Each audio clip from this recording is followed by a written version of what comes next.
Okay, so you want to explore the world of ghost hunting, right? But not like the cheesy kind, you know? You're looking for something more, I don't know, realistic, something that digs into like why people chase shadows and what happens when you actually peek behind the curtain of the afterlife. Yeah, it's a fascinating pursuit and often really misunderstood. Totally. So that's why we're going deep into this world of darkness place where ghosts, or wraiths as they call them, are the real deal. And we've got our hands on some interesting stuff, excerpts from a game, World of Darkness. Ghost hunters, plus some creepy in-world accounts. It's like, imagine a world where every spooky sound, every creaky floorboard could actually be something trying to get your attention, something you might not want to meet. We'll be looking at who these ghost hunters are, what they do, and the tough choices they got to make when the line between life and death is so blurry. Because, let's face it, if ghosts are real, hunting them has got to come with some risks. Risks, yeah, but also rewards. That's part of what makes it so interesting. Okay, so before we go full on ghost hunt, who are these people, like, willingly stepping into the dark? Are we talking, like, trained professionals or just everyday folks with a curiosity streak? It's more the everyday folks, actually. Our sources describe them as regular people, teachers, historians, even computer programmers who just can't resist a good mystery, you know? So more of a passion project than a career path. What gets them going? Well, it's different for everyone. Some are driven by loss. They want to connect with someone they've lost. Others are skeptical, approaching it like a puzzle to solve, right?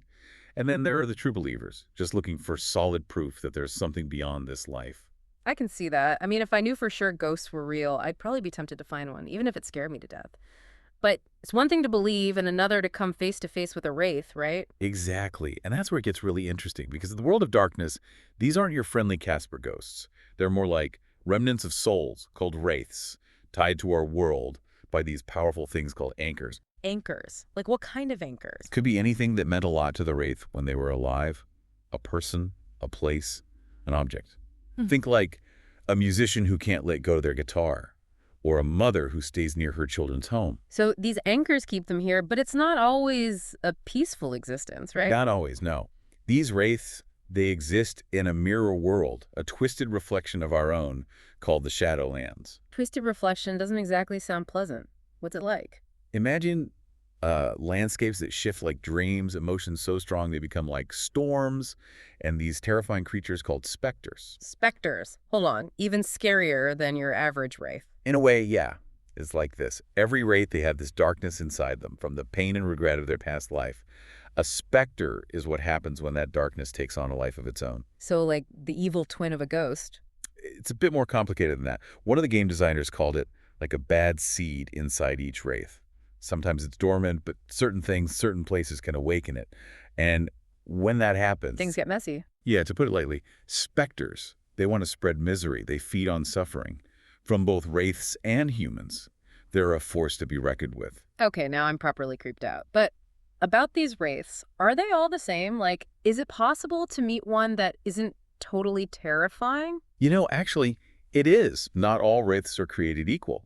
There are different types, each with their own personality and goals, you could say. Okay, I'm all ears. Tell me more. The most common type is the Echo. It's a wraith that's trapped, replaying some important event or emotion from their life. Picture a soldier always charging into battle, or someone grieving, stuck in that moment of loss. So they're not evil, just stuck. Exactly, like a broken record. They can't break free from what they're doing. That's both sad and kind of creepy. What about the other types? Then you have guild wraiths. They're like organized groups with special skills, agendas. Think of them as, I don't know, ghostly unions. Ghostly unions. I love it. What kind of skills? Some have abilities that would seem, even to us, supernatural. Moving objects with their minds, messing with emotions, even reaching out to touch the minds of the living. Now that's a haunting. But the people hunting these wraiths, knowing how different they can be, how do they even start? Do they just wander into spooky places and hope for the best? Not quite. That's where their skills as investigators come in. It's like paranormal detective work, you could say. Yeah. Yeah, it's not as simple as it sounds. They can't just like rush in. Remember those documents, the in-world ones we talked about? Yeah. One is a journal, right? from this ghost hunter, Daniel Blackwood. Mhm. He's big on research, like before you even go near a haunted place. So less about whipping out the EMF reader, more about hitting the books. Totally. Blackwood, he's talking weeks, months sometimes, digging through old records, police reports, even talking to people who say they've seen stuff. Trying to separate fact from fiction, right? Right. See if there's something real there. Right. And it's not just proving a haunting, it's about understanding it. Yeah. Who were these wraiths before? What are they holding on to? Why this place? Because even if it's a ghost, knowing your enemy is half the battle, huh? Exactly. And that's where it gets kind of tricky. Because the more you learn about this world of darkness, the more you realize not everyone's playing nice. Oh, there's more to this ghost hunting world than just, like, the hunters themselves. Secret societies, maybe. Groups with their own agendas. You got it. We've got, from what we've read, a whole bunch of organizations, each one with their own take on the paranormal. Some want to understand it, some have darker ideas. Okay, now we're talking, who are the big players in this whole thing? Well, one of the most influential is the Arcanum. They're a secretive bunch, scholars, academics, obsessed with the lore, occult knowledge, all that. The Arcanum, okay. Sounds kind of like, I don't know, Ghost Hunter University. What's their deal? Understanding the afterlife or messing with forces they shouldn't? It's a little of both, to be honest.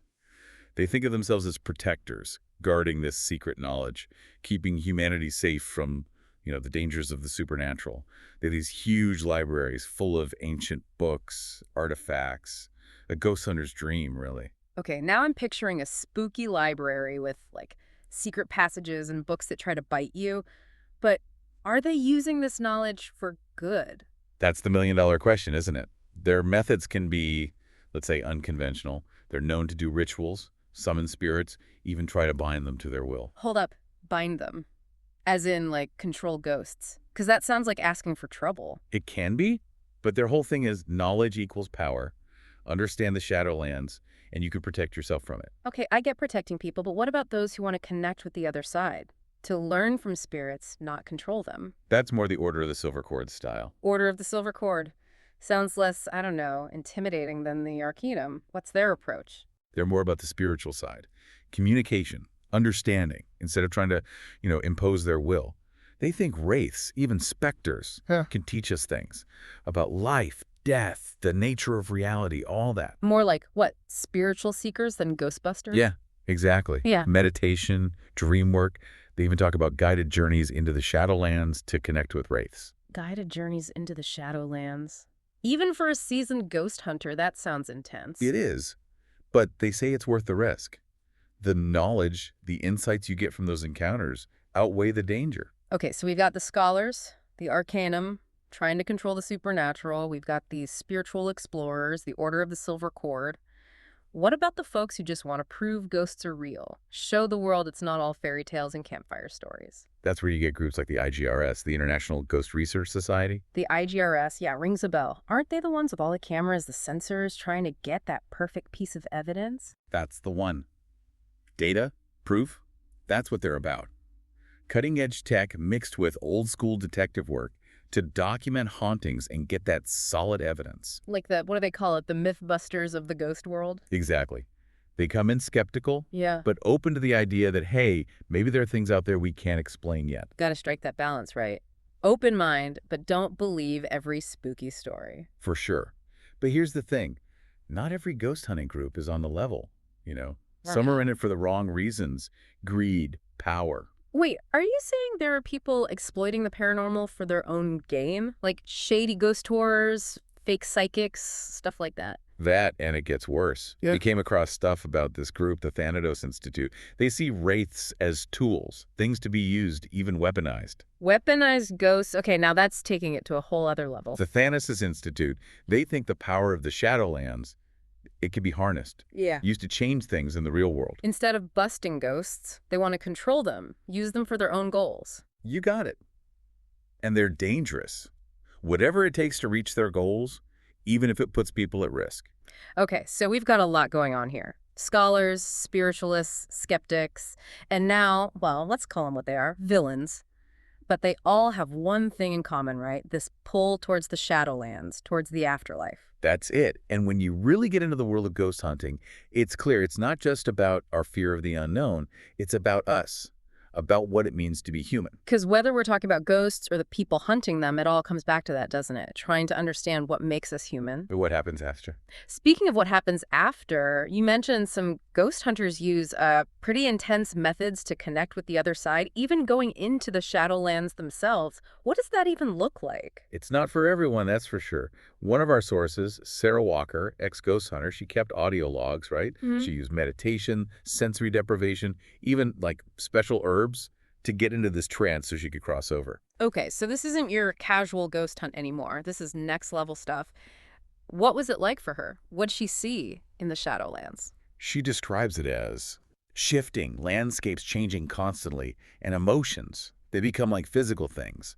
One minute she's in a field of flowers, the next it's a downpour, but of like grief or rage. So it's not just seeing ghosts, it's feeling what they feel, like their memories become yours. Exactly. And that's the danger. Because the Shadowlands, that's where the specters hang out. All that pain, regret. And they aren't exactly known for being welcoming, are they? Not really.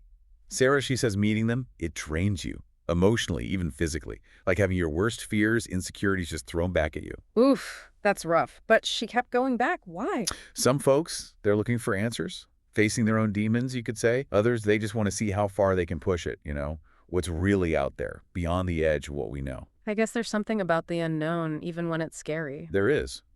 But the Shadowlands, it's dangerous, even for the pros. So, like they say, don't try this at home, kids. Exactly. But speaking of home, maybe we should get into the tools of the trade, so to speak. What these ghost hunters actually use, both in the real world and in the Shadowlands, to do their investigations. Okay, so tools of the trade. Ghost hunting gadgets, maybe even some ancient rituals. Who knows? I'm ready for Ghost Hunting 101. What do we talk, like, what's in their kit? Well, you've got the classics. EMF readers, they measure electromagnetic fields. The theories that spirits, they mess with those fields, you get spikes and stuff a good reader will pick up. Like a ghostly interference pattern. So it's not seeing the ghost itself, but seeing how it changes things around it. Exactly. Think of it like trying to track a ship in a storm by watching the waves. You might not see the ship itself, but you see the effect it's having. Ooh, that's a good way to put it. What else? What about the creepy voices people always claim to hear? There's recorders for that, right? EVP recorders. Those are all about capturing electronic voice phenomena. Basically, the idea is spirits can sometimes, I don't know how to explain it, they leave their voices on recordings, even if you couldn't hear them at the time. Wait, so you're telling me there could be ghostly whispers hidden in the background noise of, like, life? Yeah. Just waiting for someone to find them? That's both really cool and kind of freaky. It is. And then, of course, cameras. Gotta have cameras. Every kind, digital, infrared, night vision, you name it. They're trying to catch those glimpses of apparitions, shadows, anything out of the ordinary. Gotta have the visual evidence. But some of this stuff, like the EMF readings, the EVPs, seems like it could be open to interpretation, right? What if it's just a power line or a radio signal, not a ghost? That's where the detective work comes in. It's not just one reading, it's the patterns, clusters of weird stuff you can't explain away easily. So it's as much about the method, the how of the investigation, as the gadgets themselves. Totally. And that's where the human element's so important. Good ghost hunters, they rely on intuition, gut feeling. As much as any equipment, you got to learn to trust your senses. Notice those subtle things that tell you something's off. Like a sixth sense. Yeah, kinda. One ghost hunter, Marcus Devane, he calls it feeling a room. Sensing the energy, the emotions, that might still be hanging around from the past. Wow, that's wild. So not just seeing or hearing, but almost like, I don't know, being an empath, picking up on vibes. Exactly. And that takes practice and maybe a little natural ability, too. Okay, so tech, intuition. You mentioned rituals earlier, though. Some ghost hunters, they use, like, actual magic to make contact. More than you'd think.